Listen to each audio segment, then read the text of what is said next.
Shalom, Torah fans. This is Michael Rood in Jerusalem, and I am standing in one of my favorite teaching places in all of the land of Israel. I am standing in the mouth of a Tammuz cave, which is overlooking the Hinnom Valley, or the Valley of Gehenna, and I am facing to the east at the time of the winter solstice. This is the very birthday of Tammuz, who was worshipped here by the Canaanites, who brought all of their pagan sun god worship from the land of Babylon into this parcel of land that was promised to the sons of Shem. In this particular cave, on this time of year, at the time of the winter solstice, they actually did their child sacrifice, or their child mass, which means sacrifice.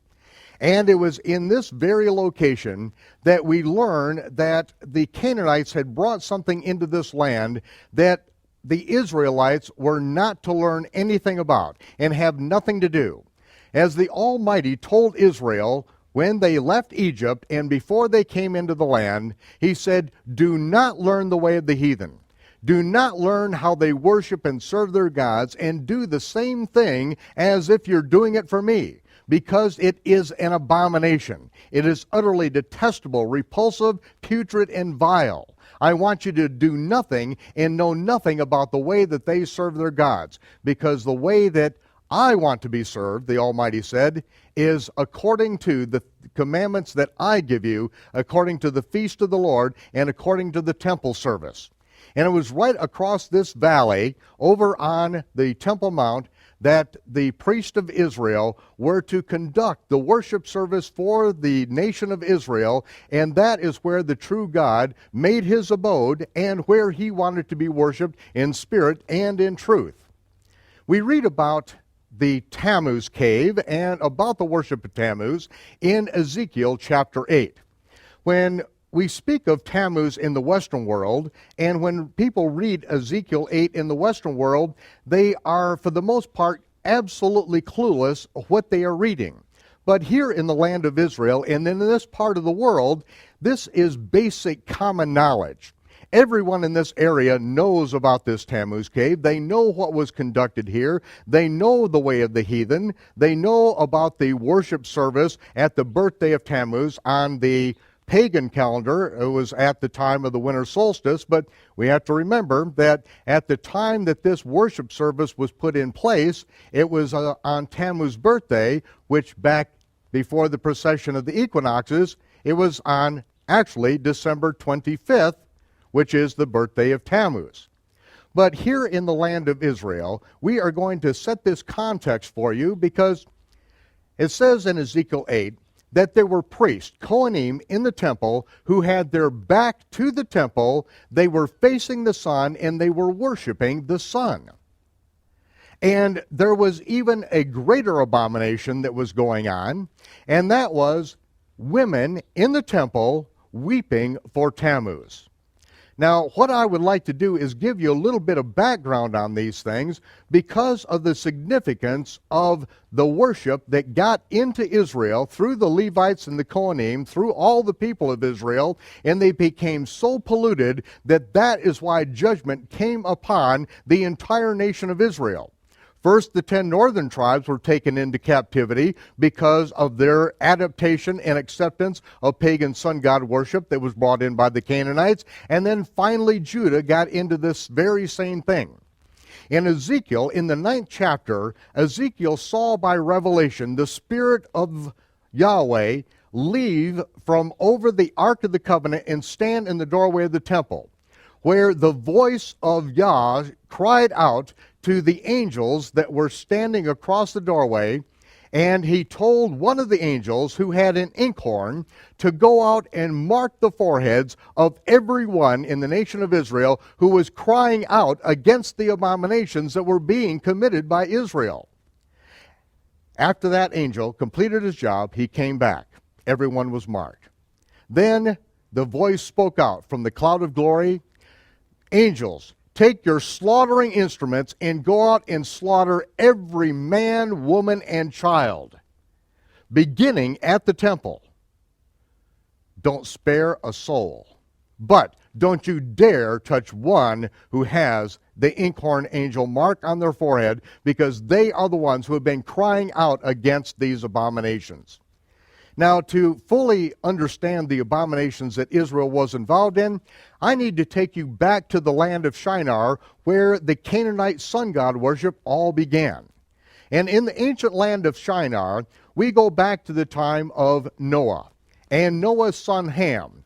It says that Ham had a son, and his youngest son's name was Canaan. And Canaan was involved in a situation with Noah in which Noah said, Canaan is cursed. Canaan is going to be a servant of Shem and Japheth. Now, we see what happened with Canaan. His grandson was Nimrod. Everyone in this part of the world knows who Nimrod is. Most of the people in the West have heard of Nimrod. But Nimrod established a one-world government, a political, economic, and religious system in the plain of Shinar in which he was worshipped as a god. Now, to end this god worship of Nimrod, according to some of the ancient records, it was Shem, Noah's oldest son, that slaughtered Nimrod and strewn his body part throughout the land of Shinar, which should have effectively ended the worship of Nimrod. But Nimrod's wife Semiramis, not willing to let the kingdom slip through her fingers so easily as that, said that Nimrod really didn't die. Nimrod ascended up into heaven and has become the sun.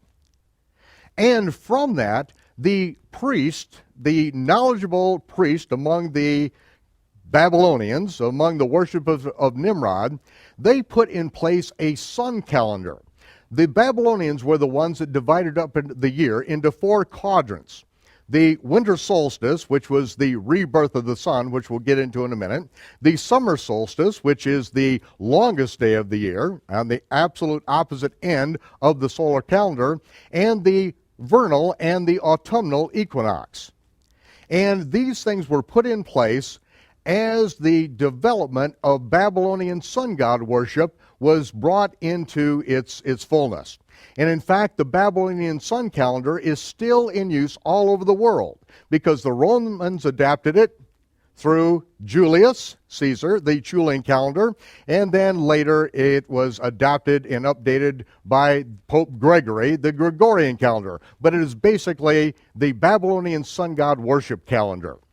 Now, what happened when Nimrod ascended up into heaven? Quite a while later, his wife Semiramis became pregnant, but not in a way that you would expect. No, her explanation was her husband, Nimrod, impregnated her with the rays of the sun, and she brought forth the reincarnated Nimrod as Tammuz, and his birthday on the ancient Babylonian calendar, December 25th, the time of the winter solstice.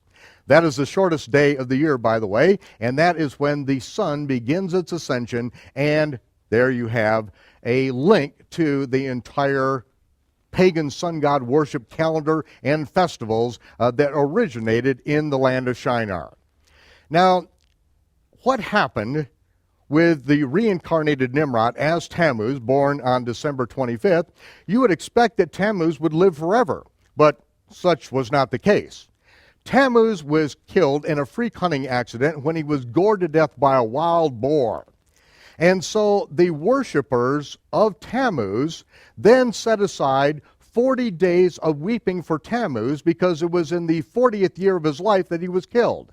So they set aside the 40 days of weeping for Tammuz, in which the sun god worshipers would deny themselves a pleasure in this life for the pleasure of Tammuz in his afterlife. Quite a while later, Semiramis, his mother, died.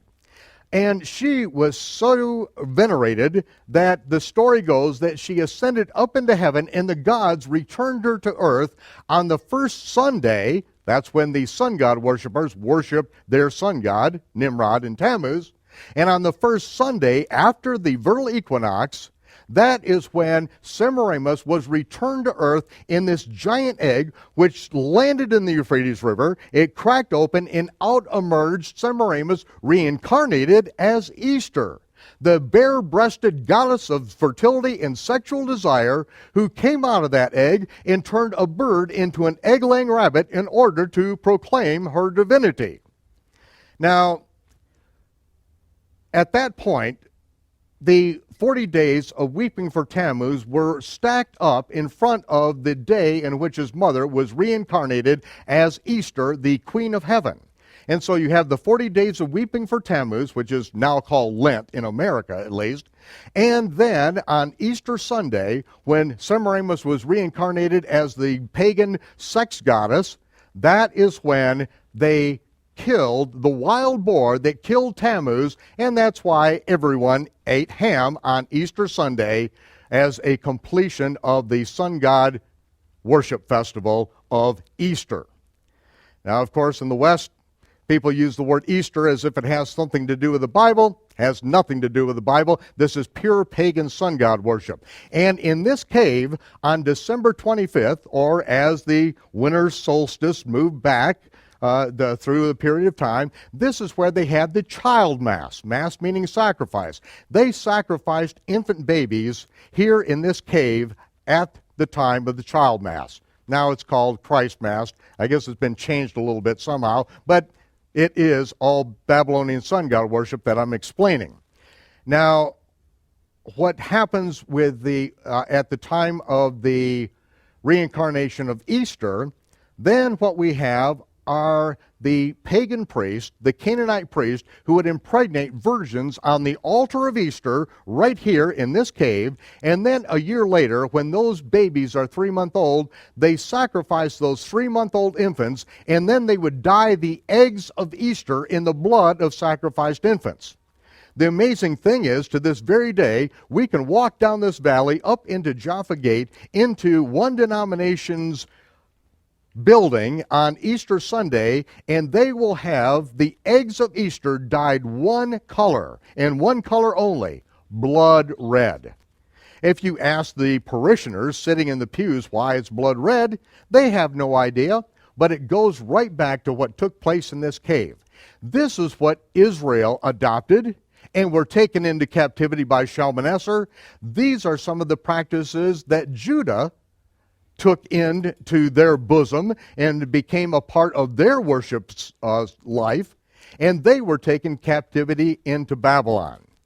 Now, as I have described all this, it's important to understand that after the Babylonian worship cycle was all put in place, that is when the Almighty knew that there was no amount of evil that would be able to be taken, that would be withheld from these people. And so he decided to confuse the languages, and at that point, he spread these people out by different languages all over the earth. And that is why, even to this very day, you see that Jupiter, the Greek sun god, was born on December 25th. You see Ra, the Egyptian sun god, was born on December 25th. You see that Mithra, the Roman sun god, that's who Constantine worshiped, he was born on December 25th. Now, how can all this be? How is it that the worship of Easter is even found in remote areas such as China and Russia, Japan, America, Canada? Why is this? Because the confusion of languages scattered these people all over the land. The Almighty said, this is not to be. This is not to be. And he said, when the iniquity of the Amorites, which is a family of the Canaanites, comes to a full, in the fullness of time, he is going to bring the Israelites out of Egypt to inhabit this land and purge it of every last vestige of pagan sun god worship, so that the worship of the true God can be here in the land of Israel. The Almighty has told us right from the beginning of Genesis, come out of Babylon. He told Abraham to come out of Babylon, and in the end, in the book of Revelation, he again says, come out of Babylon. Now we are going to go up into the Galilee region, up where the 10 northern tribes were taken from, and also people from the land of Sumer were brought into this land and brought in their pagan worship. And it is in this area where we have Israelites, we have Samaritans. This is what is called the area of Galilee of the nations, and this is where Yeshua lived and conducted most of his ministry. And we're going to go there now in this episode. Each one of the Gospels lays out a different aspect, a different facet of Yeshua's life and ministry. Matthew shows Yeshua as the king, laying down the rules of the kingdom. Mark shows Yeshua as the servant, always doing the work of the kingdom. Luke shows Yeshua as a man, full of compassion and understanding of the human condition. And John shows his divinity as the Son of God. One cannot get a complete scope of Yeshua's life by reading only one gospel account. One cannot even get a scope of even one single incident by reading just one gospel account. One needs to read all of the gospel accounts in order to get a more complete picture of our Lord. But even that picture will be a flat, one-dimensional caricature without the background landscape painted by the Torah and the prophets. The Gospels do not stand alone in time and history. The significance of the Gospels is diminished if they are considered outside the context of the entire Bible. It takes the entire Word to see the landscape through which Yeshua moved and ministered. We must absolutely understand the spring feast of the Lord, which are, as Paul puts it, prophetic shadow pictures of good things to come, if we are to understand the landscape of the Gospels. And we must understand how the Messiah will fulfill the fall feast of the Lord if we are to understand the book of Revelation and live out the final chapters of the book of Acts. This presentation of the last great day and the resurrection was recorded in the Capernaum synagogue on the north shore of the Kinneret, or Sea of Galilee, during one of our Rood Awakening tours of Israel. I hope that you can join us in Israel this year for a truly life-changing experience. You have only one lifetime on the planet. Whatever you do, do not miss experiencing the land of Israel from a Messianic Jewish or Hebrew perspective. This is the adventure for which you have been waiting an entire lifetime. Now, the first episode in the two-part series, The Last Great Day and the Resurrection, Hoshana Rabbah. Or, as the Greeks would say, what does that mean? Here we are in the synagogue of Capernaum. This is more recent vintage than the synagogue in which Yeshua spoke. But I want to go back to the time that we know that he was here in this particular village, in the synagogue of Capernaum, and talk to you about that particular incident. Because he was teaching in these synagogues around the Galilee, and many of the people were getting healed. People saw the miracles, there was no denying them, and they were deeply moved as he taught the Torah and went around to these different synagogues. Then a multitude was following him. He got in a ship and went to the other side of the lake, the Sea of Galilee. And when he got to the other side, all these thousands and thousands of people followed him over there. He couldn't get away from them. As they followed him to the other side, he went up into a mountain, and there he sat with his disciples. And all these people that came over and continued to follow him around, they took ships to get over, they walked around the Galilee. We're going by bus right now, and it takes maybe 25, 30 minutes to get to the other side. But if you could imagine doing the same thing, walking all the way around, and that's what they did. They were following him. They wanted to hear him teach more.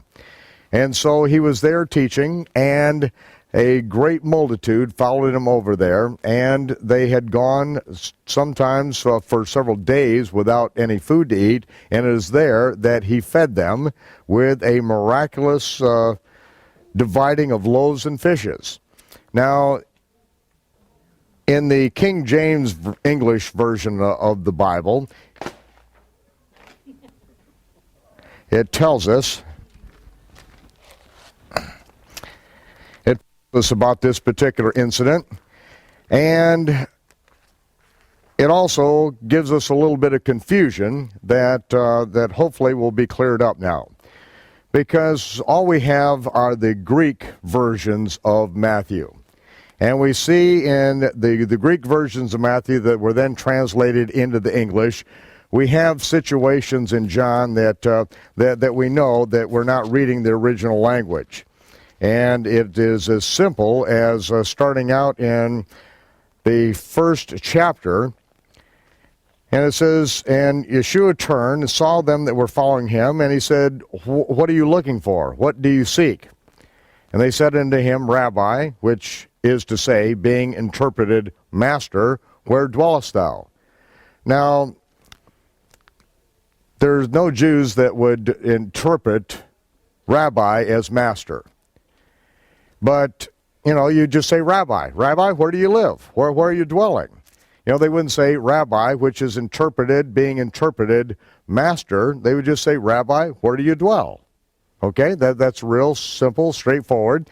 But when we're translating it into a different language, a different culture, the Greeks translated it over into a word that made more sense for them in their culture, and that's why it puts, which is by interpretation, Master. We go a little bit further. He first finds his own brother Shimon. This was Andrew. He finds his own brother Shimon Kepha and said unto him, We have found the Messiah, which is, being interpreted, the Christ.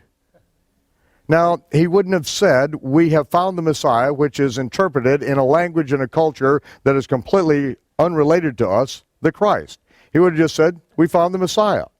But when the Greeks come to this, then they translate it, well, what is Messiah? Now, they did have a word, Messias, which is the proper way to translate Mashiach.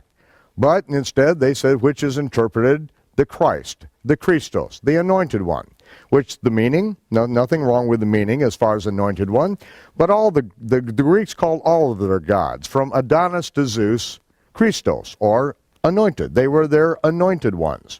And so again, they're bringing it into their own language. And many people think that in the Western world that Jesus was the son of Mary and Joseph Christ. And, this, of course, is ludicrous. Christ or Christos or Mashiach is a title, and so they're bringing it over into a title that makes sense, that relates to them at their point. And then, he brought him to Yeshua, Shimon, and he said, You art Shimon, thou art Shimon, the son of Yonah. Thou shalt be called Kepha, which is, by interpretation, a stone. They keep giving an interpretation to bring it over into the language, into the culture, to where it's something that they can relate to. And in the very next chapters, we see this takes place around the time of Passover. And then we go to chapter 5, verse 1. After this, there was a feast of the Jews, and Yeshua went up to Jerusalem. Now, we'd never say that. That's a feast of the Jews? No, Yohanan was Jewish. He would have said, now, the feast of Shavuot was coming up, and Yeshua went up to Jerusalem. That makes sense. And to a Greek, he would be translating this and say, what is Shavuot? And they say, oh, well, that's one of the feasts of the Jews. Okay, so, he just leaves out completely Shavuot because that makes no sense. There is no relative term in the Greek language, so there was a feast of the Jews. That's all that is even significant. The Greek version, some kind of Jewish feast going on, so he went up. But the feast of Shavuot, which this is very, very important, and it's very significant what he shares at this particular feast. As we go through the Gospels, we see in the last year of the life of Yeshua that he goes up to Jerusalem at the time of the spring feast and literally lives out all of the details of what had been rehearsed and what had been practiced year after year for 1,000 years. All during the first and second temple periods, all the time that we did have a temple built here, these rehearsals went on, and they were very detailed in how they were carried out. And we see that, they were looked as though they were literal rehearsals of what he would do, because he literally played these things out, and all of the actors that we read about in the Gospels are all playing these out. And this is such a mystery to the Western Gentile mind, because not knowing anything about the feast, when the Western Gentile reads these things, he doesn't realize he is reading details about the feast that, basically they've known nothing about. I mean, it's just such, absolute proof, if we needed any, that these were written by Jews. Because it all makes sense to them, and it makes no sense to anyone outside of Israel and those who keep the feast. Now, we see that he does know and says that the temple is going to be destroyed. He knows that it is going to happen. He prophesies about it. And so at each one of the feasts, especially the fall feast, then he interprets that feast during his ministry so that we would know how that feast would be fulfilled. And we see that his interpretation fits right down the line of what the basic Jewish or rabbinic interpretation of that feast is. Join us again next time for the conclusion of the last great day and the resurrection, as it was presented in the Capernaum Synagogue during one of our A Rood Awakening tours of Israel. This presentation was recorded in the very location where Yeshua originally taught this message. We hope that you will be able to join us in Israel for our tour and teaching adventure this year. Call or write us for a free video CD and begin planning your appointment with Destiny. After all, how will you recognize the New Jerusalem if you've never seen the Old Jerusalem? Until next time, this is Michael Rood from Jerusalem bidding you shalom, peace, and I'll see you when the smoke clears.